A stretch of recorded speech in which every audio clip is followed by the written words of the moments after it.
నిర్ధారించారు అధికారులు. ఒకసారిగా ఒక నెల రోజుల గ్యాప్ తర్వాత మళ్ళీ బర్డ్ ఫ్లూ ఒక్కసారిగా తెర మీదకి రావడంతో అందరూ కూడా భయభ్రాంతులు అవుతున్నారు.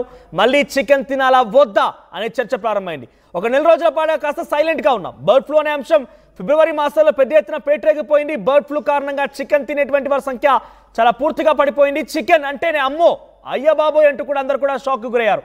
కానీ ఇప్పుడు కొంత ఇప్పుడిప్పుడే మళ్ళీ సెట్ అవుతోంది, సెట్ బ్యాక్ అవుతున్న నేపథ్యంలో మళ్ళీ నల్గొండ జిల్లాలో బర్డ్ ఫ్లూ కలకలం రేపింది. ఏకంగా 30,000 కోళ్లకి బర్డ్ ఫ్లూ నిర్ధారించారు అధికారులు. ఈ నేపథ్యంలో చిట్యాల మండలం గుండ్రాంపల్లి కోళ్ల ఫామ్ లో కూడా ఈ బర్డ్ ఫ్లూ గుర్తించారు.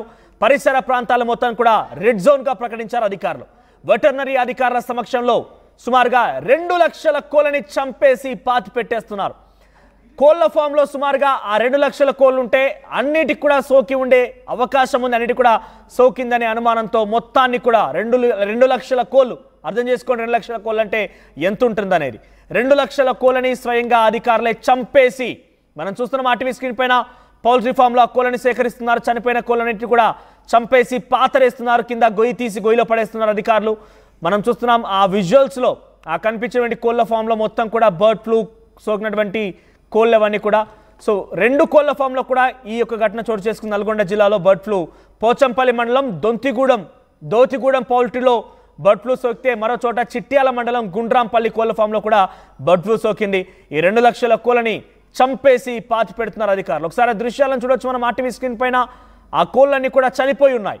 అక్కడికి పీపీ కిట్లతో సహాయంతో అక్కడికి చేరుకొని ఆ వెటర్నరీ అధికారులు వాటిని కూడా చంపే ప్రయత్నం చేస్తున్నారు. ఆల్రెడీ చనిపోయిన వాటిని గోయి తీసి పడేస్తున్నారు. ఆల్రెడీ కొంత బ్రతికుండి కొంత అనారోగ్య బారిన పడినట్టుగా కానీ బర్డ్ ఫ్లూ సోకినట్టుగా అనుమానం వచ్చిన కోళ్ళన్నిటి కూడా పూర్తిగా ఇదే స్థాయిలో పడేస్తున్నారు. చిట్యాల మండలం, మరోవైపుగా ఇంకో చోట ఉమ్మడి నల్గొండ జిల్లాలోని పోచంపల్లి మండలం, 2 ప్రాంతాల్లో ఉన్నటువంటి 2 కోళ్ళ ఫామ్లో కూడా, పౌల్ట్రీ ఫామ్లో కూడా ఈ దారుణమైన ఘటన. బర్డ్ ఫ్లూ వ్యాధి సోకింది ఆ కోళ్ళకి. 2 లక్షల కోళ్ళు, నేను చెప్పడం కాదు, మీరు ఒకసారి ఊహించుకోండి 2 లక్షల కోళ్ళు అంటే ఎంత పెద్ద మొత్తంలో ఉంటుందనేది. దీనికి సంబంధించి మరిన్ని అప్డేట్స్ మా ప్రతినిధి అచ్యుత్ అందిస్తారు. అచ్యుత్, సో 2 ప్రాంతాల్లో కూడా ఈ బర్డ్ ఫ్లూ సోకింది. ఇంకా సీక్వల్గా బహుశా ఈ బర్డ్ ఫ్లూ సోకినటువంటి ప్రాంతం మనం కనుక పరిశీలిస్తే రెడ్ జోన్గా ప్రకటించారు. అంటే పౌల్ట్రీ అంటే ఈ నల్గొండ లాంటి ప్రాంతాల్లో ఒక చోట ఉండేటువంటి అవకాశం లేదు. ఒక సుమారుగా 4-5 కిలోమీటర్ల మొత్తం కూడా పౌల్ట్రీ వివిధ వ్యక్తులు అంతా కూడా నడిపిస్తూ ఉంటారు. సో దీని ప్రభావం వాటిపైన కూడా పడే అవకాశం ఉందా? కేవలం 2 ఫామ్స్లోనే ఉన్నాయా? ఇంకేదైనా ఫామ్స్ గుర్తించాల్సి ఉందా? ఏ రకంగా టెస్ట్ చేస్తున్నారు అధికారులు?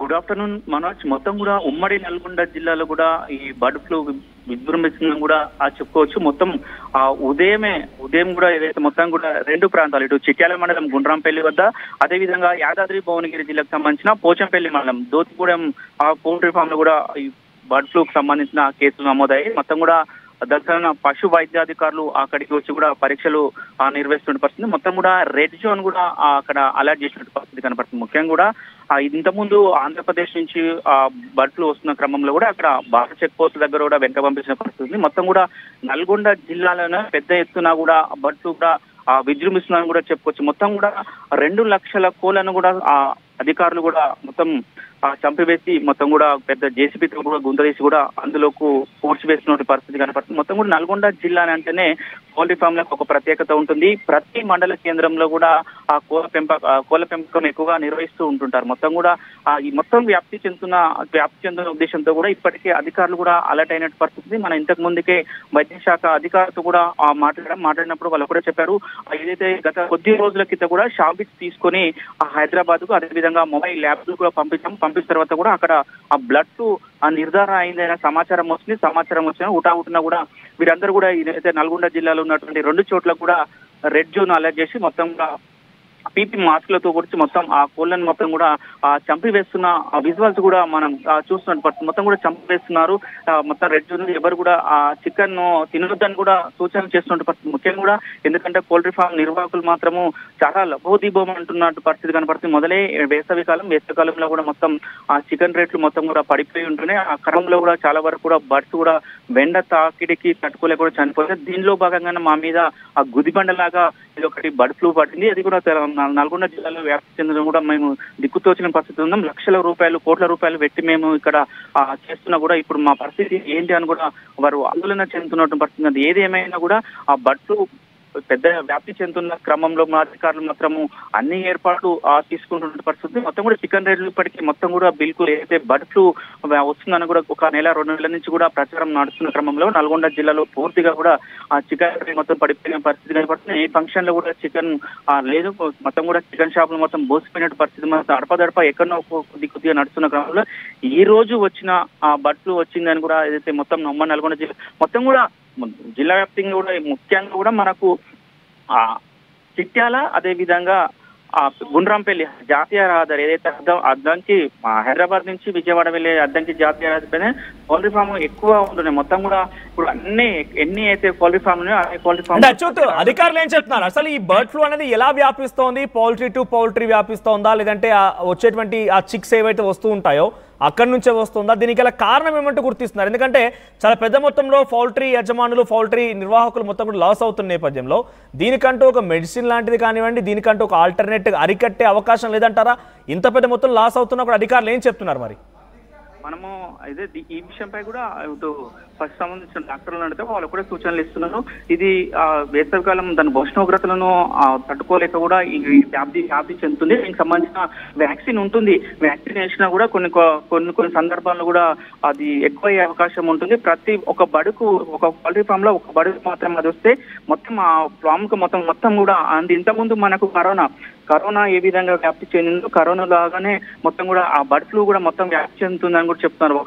ఇప్పుడు ఒక 2 లక్షల ఒక పౌల్ట్రీలో ఒక 50,000 కోళ్లు ఉంటాయి. 50,000 కోళ్లలో కూడా ఒక కోడికి బర్డ్ ఫ్లూ సోకిందంటే మొత్తం కూడా ఆ 50,000 కోళ్ళకు కూడా ఆ బర్డ్ ఫ్లూ సోకుతుంది. ఇది మొత్తం కూడా వ్యాప్తి చెందుతుందని కూడా డాక్టర్లు చెప్తున్నారు. దీనికి మొత్తం కూడా నివారణ మార్గం అని చెప్తున్నారు. మొత్తం కూడా శానిటైజేషన్ చేస్తున్నారు. సేపు అయితే ఆ గుండ్రాంపల్లిలో కానీ ఇక్కడ దోతిగూడెంలో చేసినటువంటి మొత్తం కూడా చంపేసిన తర్వాత మొత్తం కూడా శానిటైజేషన్ ప్రక్రియ మొత్తం ప్రారంభించారు. మొత్తం కూడా శానిటైజేషన్ ఇస్తారు. వేరే వాళ్ళకి సంబంధించిన వ్యాపారస్తులకు కూడా సూచనలు ఇచ్చారు. మొత్తం కూడా మీరు శానిటైజేషన్ చేసుకోండి, ఎవరిని కూడా మొత్తం ఎన్ని కోళ్ళు ఉంటే ఆ కోళ్ళని చెక్ చేసుకోండి. ఒకవేళ బర్డ్ ఫ్లూ వచ్చిన సమాచారం తెలిస్తే మాత్రము టోటల్ గా అది 1 లక్ష ఉండని, 2 లక్షలు ఉండని, 3 లక్షలు ఉండని మొత్తం కూడా టోటల్ గా డిస్మాసం చేయాలి. మొత్తం కూడా చంపి వేసి మొత్తం కూడా పూడ్చాలి. మొత్తం కూడా ఎక్కడ పడితే అక్కడ రోడ్ల మీద కానీ వేరే ప్రదేశాల్లో వేస్తే కూడా అది అంటువ్యాధుల వచ్చి మళ్ళా ఎక్కువ వ్యాప్తి చెందుతుంది. కాబట్టి ఎట్టి పరిస్థితుల్లో కూడా మీరు ఒక 10-15 ఫీట్ల గుంత తీసి గుంతలు వేసి మీదంగా మట్టి వేసి తర్వాత దాన్ని కూడా